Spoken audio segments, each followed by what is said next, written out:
دوسری طرف پاکستان مسلم لیگ نون کے اس وقت جو کینڈیڈیٹس ہیں، جو لوٹے ہیں، امیدوار ہیں، جو الیکشن لڑ رہے ہیں اور یہ نااہل ہوئے تھے، ان کو ڈی سیٹ کر دیا گیا تھا اور اس کے خلاف یہ اپیلیں بھی دائر کر چکے ہیں، لیکن پاکستان مسلم لیگ نون جب آرٹیکل 63A کے حوالے سے صدارتی ریفرنس عمران خان کی طرف سے بھیجا گیا تھا، اور میں آپ کو بتاتا تھا کہ یہ قوم پر ایک بلیسنگ ہے اور یہ قوم کے لیے ایک تحفہ بھی ہے عمران خان کی طرف سے کہ یہ آرٹیکل 63A کا ریفرنس بھیج کر لوٹوں کا راستہ ہمیشہ ہمیشہ کے لیے روک دیا گیا، کیونکہ ان کا ووٹ نہیں ہوگا، جب ووٹ نہیں ہوگا تو خریدنے کی کوئی کوشش نہیں کرے گا۔ اب اس میں جب یہ سارا معاملہ ہوا تو پاکستان مسلم لیگ نون جب یہ رجیم چینج ہوا سازش کے ذریعے، اور اس کے بعد جو اٹارنی جنرل ہیں اشتر اوصاف صاحب وہ عدالت میں پیش ہونا شروع ہوئے، تو عدالت میں یہاں تک معاملات آ گئے تھے کہ یہ صدارتی ریفرنس واپس لینا چاہتے تھے۔ یہ اس ریفرنس کی جو آرگومنٹس ہیں وہ آرگومنٹس نہیں کہہ رہے تھے، اٹارنی جنرل صاحب آئے روز بہانہ کرتے تھے، اور عدالت نے کہا کہ حکومت کے چینج ہوتے ہی آپ کا موقف ہی تبدیل ہو گیا ہے اور اب آپ اس کو نہیں چلانا چاہتے۔ لیکن بہرحال عمر عطا بندیال صاحب نے اور سپریم کورٹ آف پاکستان نے اس کے اوپر ایک لینڈ مارک ججمنٹ دی، اور اس ججمنٹ کے بعد پھر فیصلہ آیا، اور آپ نے دیکھا کہ جو آرٹیکل 63A ہے اس کے حوالے سے ہمیشہ ہمیشہ کے لیے راستہ رک گیا، جو مافیا سے ان کا اور جو لوٹے تھے، لوٹا کریسی تھے، ان کا راستہ رک گیا۔ اب جب یہ ساری چیزیں ہو گئیں تو ان ساری چیزوں میں ایک چیز بڑی اہم تھی کہ یہ جو مافیاز تھے، چاہے وہ زرداری خاندان ہو یا شریف خاندان، جو ہمیشہ سے آرٹیکل 63A ترمیم کرنے والے، یہ چاہے وہ 1997 میں 14ویں ترمیم ہو یا 2010 میں 18ویں ترمیم ہو، یہ میثاق جمہوریت کے نام پر ایک ترمیم کرتے ہیں اور کہتے ہیں کہ کسی کی حکومت گرانے کے لیے لوٹا نہیں لایا جائے گا اور ان کی حیثیت نہیں ہوگی، اور اگر کوئی لوٹا بنے گا تو وہ فارغ ہو جائے گا۔ جب یہ سارا کچھ خود کرتے رہے تو پھر اس کے خلاف ہو گئے۔ کیوں؟ کیونکہ ان کو پتہ ہے کہ ان کے پاس میجورٹی تو آنی نہیں کبھی، کیونکہ میجورٹی نہیں آنی تو حکومت گرانے کے لیے لوٹوں کا یہ سہارا لیتے تھے۔ اور جو لوگ یہ کہتے ہیں کہ آرٹیکل 63A کی تشریح نے آرٹیکل 95 کو ختم کر دیا ہے، میں انہیں کہتا ہوں کہ آرٹیکل 95 بھی اسی آئین کا حصہ ہے، آرٹیکل 63A بھی اسی آئین کا حصہ ہے۔ آپ کہیں کہ آرٹیکل 95 تو رہے، 63A ختم ہو جائے تو اس وقت آپ کی حکومت ہے، پھر ختم کر دیں۔ جب آپ نے ہی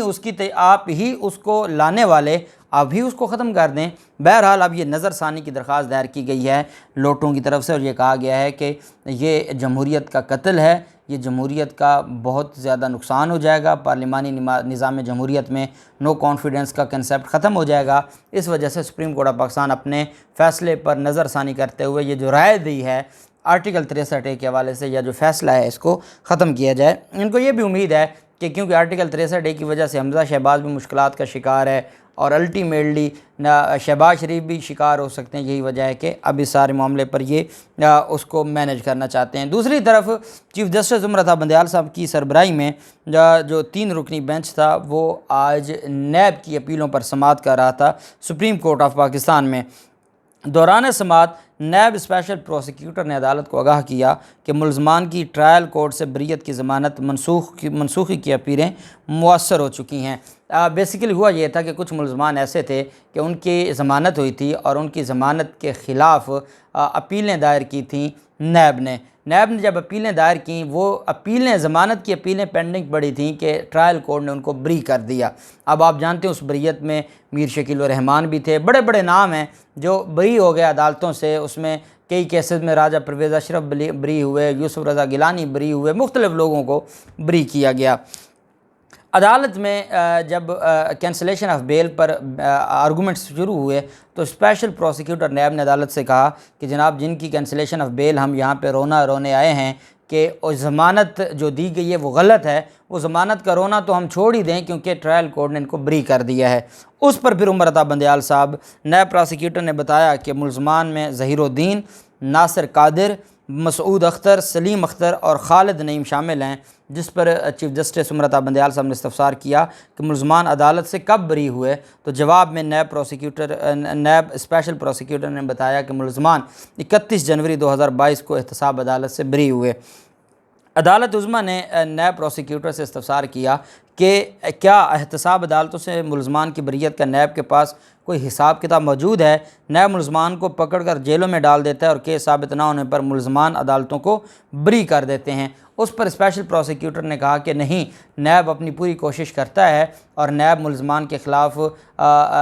جو عدالتوں میں ثبوت بھی جمع کرواتا ہے، لیکن بدقسمتی یہ ہے کہ نیب عدالتیں ملزمان کو بہت زیادہ ریلیف دیتی ہیں اور وہ ملزمان کو فائدہ پہنچاتی ہیں، جس کی وجہ سے عدالت کو بتایا گیا کہ بڑے بڑے ملزمان ہیں جو بری ہوتے جا رہے ہیں، اور جس کی وجہ سے جو کیسز ہیں وہ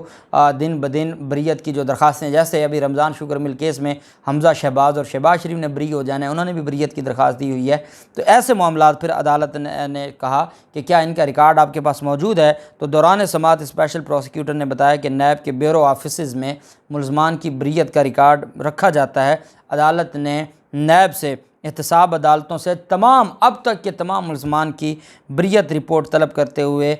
کیس کی سماعت کو ملتوی کیا ہے۔ عدالت نے کہا کہ ہم دیکھنا چاہتے ہیں کہ عدالتیں کس بنیاد پر بری کر رہی ہیں، کون سے ایسی ان کے پاس گراؤنڈ ہوتی ہے، اس میں کس کا قصور ہے، کیا عدالتوں کا قصور ہے یا نیب کی انویسٹیگیشن کا قصور ہے۔ یہ ساری چیزیں دیکھنے کے لیے، اور نیب کا جو قانون ہے جس میں یہ کہا گیا کہ عدالت نے آج یہ چیف جسٹس امرتا بندیال صاحب نے یہ بات کی ہے کہ جب کیس ثابت اپنے خلاف ثابت کرنا ذمہ داری ملزم کی ہوتی ہے تو پھر کیسے وہ بری ہو جاتے ہیں، یہ ایک سوال اٹھا۔ اور اب تو چیف جسٹس امرتا بندیال صاحب کو یہ دیکھنا ہوگا کہ اب تو وہ قانون ہی ختم ہو گیا ہے، اب تو نیب کا قانون انہوں نے ویسے ختم کر دیا ہے، برڈن آف پروف جو ہے وہ پروسیکیوشن نیب پر ڈال دیا ہے۔ اس وجہ سے دیکھتے ہیں کہ عدالت اس کیس سے کیا نکالنا چاہتی ہے اور سپریم کورٹ کب نیب ترمیم پر ایکشن لے گی۔ جو بھی تفصیلات ہوں گی آپ کے ساتھ شیئر کرتے رہیں گے۔ اللہ پاک پاکستان کامیاب و ناصر ہو۔ بہت شکریہ۔ اللہ حافظ۔ پاکستان زندہ باد۔